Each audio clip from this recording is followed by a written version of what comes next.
Hello and welcome to the CFF Family Podcast with me, Stephen Hayes, and Kate Chauffeur. Hello.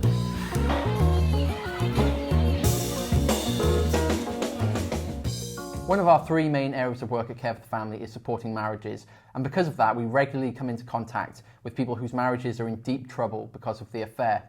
Mutual love and trust are part of the core foundations of any relationship, and definitely marriage. But when that trust is abused or the love is shown to someone outside of that relationship, it can be devastating. And over the last year, a new term, micro-cheating, has emerged. Whereas obvious infidelity in the past might have looked like lipstick on a collar, unfamiliar perfume, or an incriminating receipt, the digital world has made this far more complicated. So even the unwillingness to let a partner read a text could spell trouble in a relationship, and micro-cheating experts say it goes further. So things like regular direct messages or deep liking, which we'll come to explain, can suggest to one person outside of the relationship that someone in the marriage is emotionally or physically available when they're not. So we're going to unpack micro-cheating, and we're going to go through some scenarios of whether or not we think these things are dangerous and whether or not they're fine. So when did you first come across the term micro-cheating? To be honest, I think you sent me an email about it, Stephen. That sounds about right. Yeah, a few months ago. Okay. Yeah, I thought it was quite odd. I didn't really understand what it meant, like a little cheat, a minuscule cheat. Like, what does it really mean? Yeah.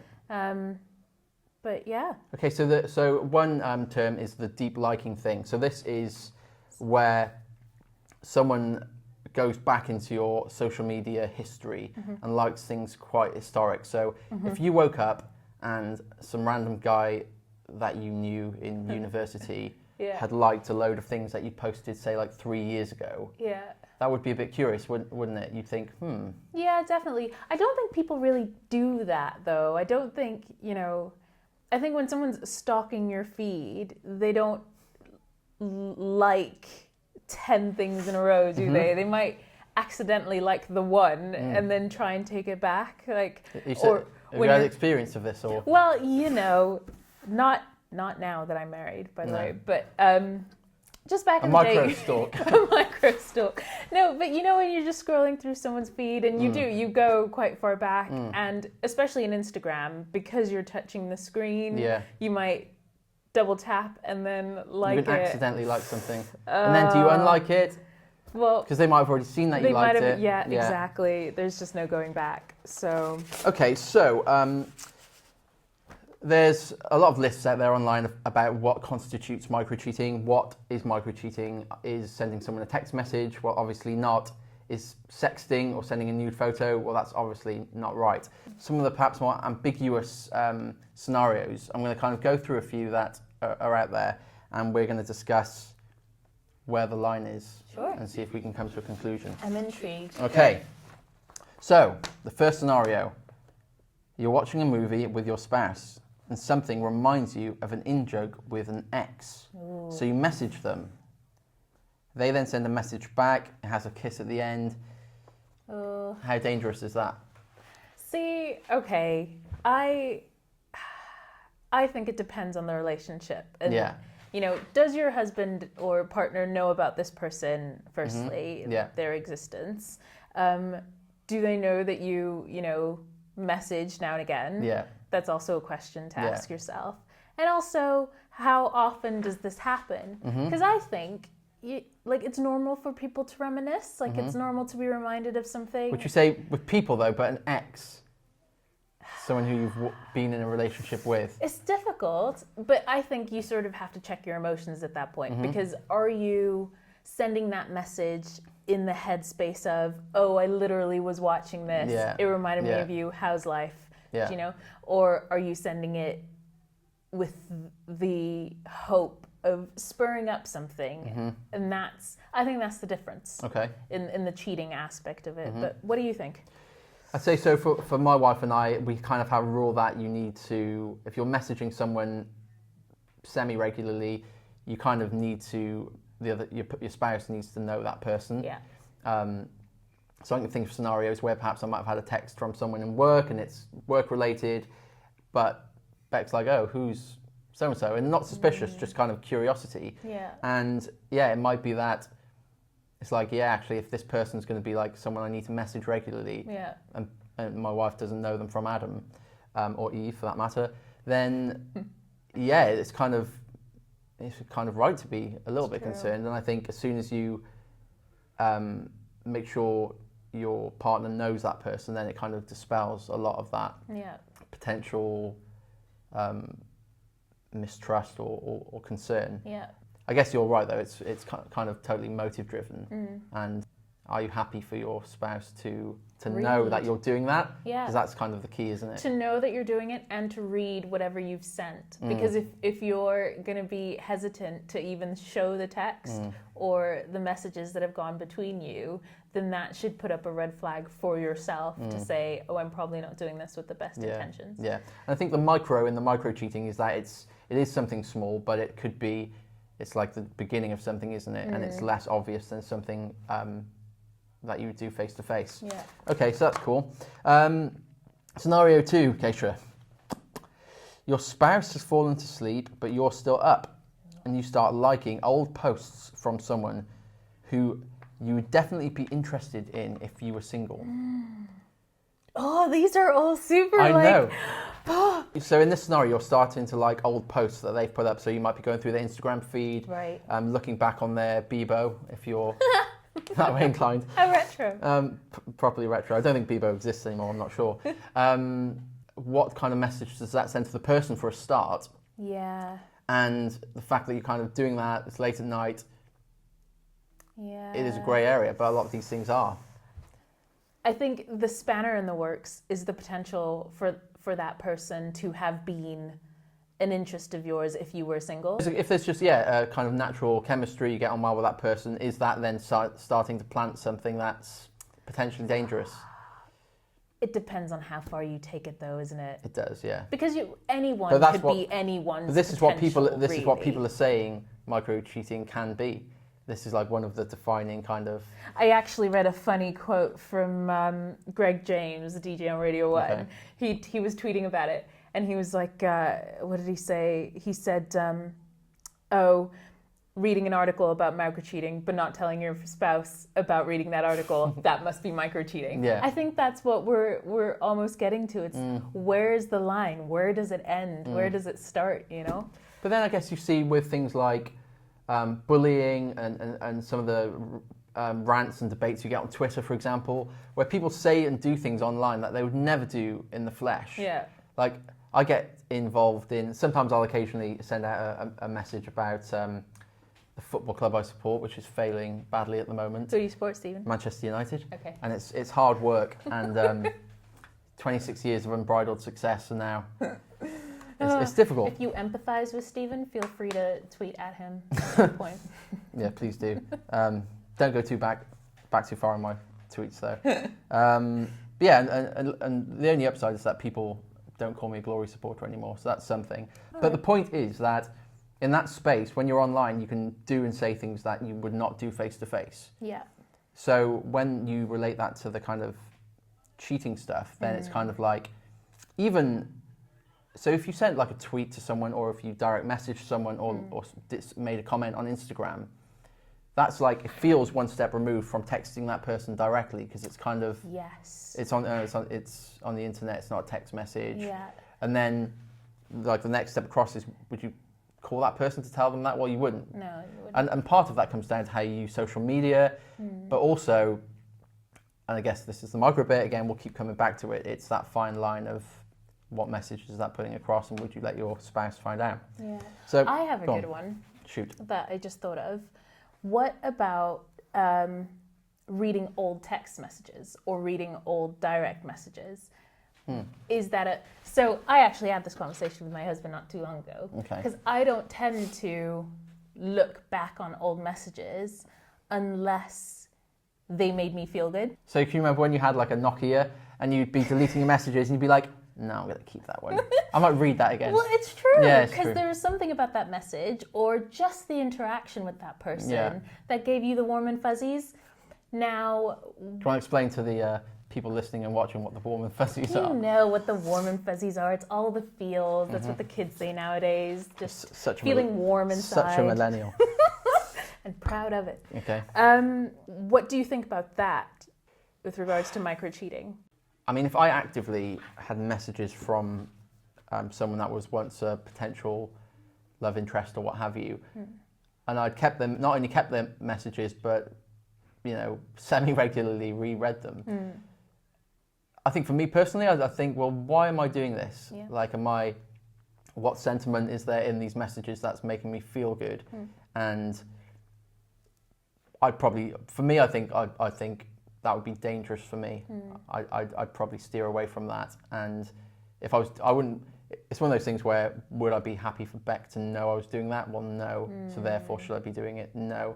And if there's something where it's like, oh, this made me feel good because they were nice words, well, maybe you need to communicate and say, I think we need to like speak positively to each other more often, or whatever it might be, or even try and instigate, you know, send your spouse a nice text in the day, and try and instigate, you know, because once you're married, you don't tend to do that kind of thinking of you, kind of winky face, heart emoji, X.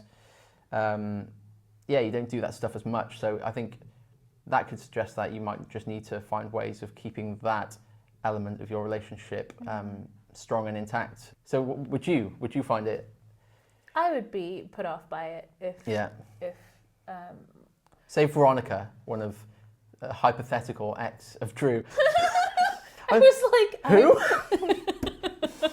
To the best of my knowledge, Drew has never dated a Veronica. He has not. But hypothetically, if he had, and you saw a Veronica folder on his email or something. Oh. Yeah, that suggests you're not happy. No. Exactly. Well, I think we've put that to bed. Okay, number 3. Okay, these are getting good. You go to a conference to meet someone in a similar line of work, and you start chatting. Your interests are similar, and they're easy to talk to, and being that you don't know anyone else there, you spend much of the day with that person. So you're at a conference, you start chatting to someone, and throughout the day you kind of get to know them, and you don't know anyone else. But at the end of the day, they ask for your number or to add you on social media. How potentially dangerous is that? I don't think that's as dangerous. I think if you can keep it at a professional capacity. Okay, well, so let's say that you both know you're not really going to professionally need to network with that person. Just stirring the pot. In the pot. These things are out there. I mean, if they've asked you, so I'm the kind of I would struggle to say no. Yeah, it'd be awkward. It would be awkward if someone said, "Oh." I think it's different if it's your number. I would ask why. If it's social media, I think Dutch I would. bluntness. Oh, totally. Have your number. Why? Why do you to want what my end? number? What are your intentions? But with social media, I think, that's fine because you can block them, or you know, even on Facebook, you can make them an acquaintance, which means they see less of your stuff if you don't want. So yeah. I remember one of our directors, Catherine Hill, tells this story of how some years ago she ran into an old school friend and they got chatting, and it was quite pleasant, and he asked for her number and she gave it to him, and then almost instantly regretted it, and got home, told her husband about it, Richard, and then deleted his number. That's how I remember it. And it's that kind of thing where perhaps Catherine clocked that this is potentially dangerous, therefore I need to tell my spouse, I need to tell Richard, and remove any kind of potential temptation or difficulty. So yeah, I think take this scenario, you maybe say, yes, here's my number, and then keep your spouse, keep it in the open, say, look, so I gave my number to this person, I think it could be a networking opportunity or whatever, but keep an eye on it. And I mean, I think it's open communication, isn't it? It's continuously telling your partner, even if you think that it's not worth saying, say it anyway, because it's just better that they're in the know. Like, I remember when I was still learning to drive, which was not too long ago, my driving instructor, and I think he was just being overly friendly, I really do think it was innocent, but he would sometimes end his text with a kiss, and I was like, oh, this is awkward. Like, I would make it a point to never send a kiss back, like a smiley face, but never a kiss. a rosy cheek smiley face. Yeah, just not even, just like a colon and Okay. Yeah, nothing, Not even a proper emoji. Not even a proper emoji. But I did make sure just to tell Drew about it, because I was like, well, you don't want that to be an awkward situation. Yeah. Like if he ever picks up my phone and he's like, why is Paul sending you kisses? Yeah. Like, do you know what I mean? Totally. And have you ever done the accidental kiss? Oh, yes. Oh, traumatic. I mean, you've probably sent me an accident. But yeah, and you get that thing where when you put an X at the end of a message, yeah. you're not saying you actually want to kiss that person. No. But it's kind of just a thing of endearment for most people. But you still think, it's more what's the person thinking, isn't it? You think, Yeah, you don't want that to be perceived in the wrong way. I think I have sent you an accidental kiss before, and I quickly replied back with, sorry, didn't mean to, that was automatic. Yeah. Yeah. What did I say? I didn't think anything of it properly. No, I don't even think you replied, to be honest. That was a little hurtful. Sorry. But, yeah. Wow. Give me another scenario, Stephen. Okay. So two people meet through a dating app of some description. Right. With the intention that they're gonna, it's gonna last, kind of thing. Yep. And at what point do you have to delete that app without it becoming a problem? So you have a first date with someone. Now this isn't necessarily, but for people out there it might be a thing. So you have 3 dates. If after 3 dates, say, you still have that dating app on your phone, is that kind of people would say that's a form of micro cheating? I would say that's suspect. Mm-hmm. Yeah. Why are you keeping the app? It would feel like there's a plan B. That's what it feels like. Yes. So you're holding out just in case things don't work out, then at least you can go back to Peter on whatever your app is. I think that's suspect. Well, I would agree. So. But yeah, I would outright agree. We're in agreement, right? If you're listening to this or watching this on social media and you have comments on that, then let us know, because I think some of these things we're gonna agree, and there's not a great deal to. But at what point do you think that app should be deleted? Because I think that time frame for people is different. One person might delete it after the first date. Yeah. Another might wait 3 months. Like, what do you think? I would say this is what people should do without exception. Date 1, you don't know what's going to happen. You have a good feeling about someone, all the feels, as you might say. But then you agree to see that person again, and it's kind of like, yeah, okay, you've still got the app, but you're not still going on it and looking up other people, because you started seeing someone. Yeah. But it's going to be faffy if you delete it after every first date, because some dates don't work out. Third date, I think you delete it. If you think third date, we're going to pursue this, then you delete it. Third date rule. Third date rule. But people might disagree with me on that. I think both people need to be on the same page. Yeah, and like you said, communication. Bring it up. But is that too serious for like 3 dates? What if your third date is in week 2? Which is actually not that long. No. But I think a third date suggests there's enough to, not on the third date, but after 3 dates, if you're like, yeah, this is going somewhere. But delete the app. There's no exact science to any of these things. Let us know what you think. Yeah, we'd love to know your thoughts. Then finally, this is I think this is a bit of a no-brainer, but again, this is what people say would class as micro-cheating, is having someone in your contacts with a fake name. Yeah, suspicious. Veronica, for example. Yeah, I would say if you're adding someone into your phone and you keep putting a fake name so that your spouse doesn't know who that person really is, that's not good. Yeah, when you start when outright deceit comes into it, the lines get less blurry, don't they? Funnily enough, when Drew and I started dating, he was a fake name in my phone, only because I didn't want colleagues to know or friends to find out. So I think he was like Mark, which is his middle name. He was Mark in my phone for a good few months before I put Drew. Didn't even change it after the third date. No. Mark. No, these people, you don't know who could trust. We just wanted a few months of, friends not knowing, colleagues not knowing, keeping it on the down low. Yeah, for those of you who aren't aware, Drew also works for Care for the Family, to give you a bit of context there. Yes. Okay. Well, so Rob Parsons, who's the founder of Care for the Family, often will talk about the affair and talk about how it's devastating to relationships. And he has this, he paints this scenario where someone goes into a store and the label on the affair says free. It's, it costs nothing. It's, there's going to be excitement. And he says this, so I can say it, but, the sex will probably be amazing, all this kind of stuff but then, 2 years down the road and you can't see your kids, you're divorced, you're not living in the same home, all that stuff, and then you realise the label that says free actually changes to saying everything.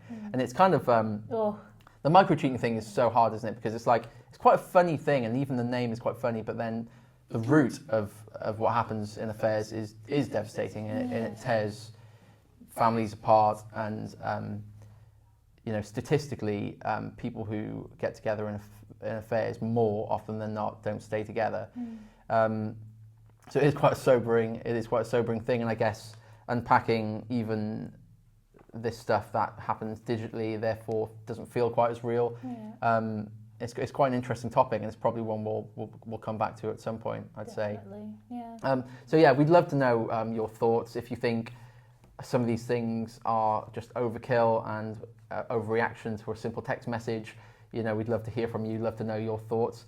Be nice. Remember, there's people at the other end of these messages. But thanks so much for watching, and we'll see you next time. Bye.